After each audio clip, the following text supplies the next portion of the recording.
গত পরশুদিন থেকে একটা কাজ করতেছি যে আলেমদের মধ্যে যদি কোনো ত্রুটি হয় আমরা এটা গোল টিভি বসে সমাধান করব। আজকে ভাইয়ের কথা শুননা ভাল লাগতাছে রে, আমার ভাল লাগতাছে রে।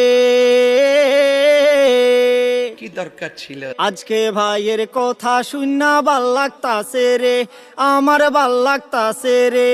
কেন? গালা গালি দেখা ভাইয়ের হুশ বুদ্ধি আইছে রে, মাফ কইরা দেও তাহেরি ভাই রে।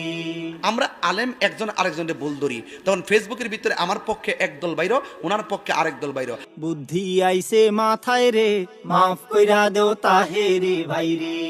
বাইরে আর শেষ পর্যন্ত এমন একটা ফেসবুকে কাদা চোরাচুরি হয়। বুদ্ধি আইছে মাথায় রে, মাফ কইরা দেও তাহেরি ভাই রে।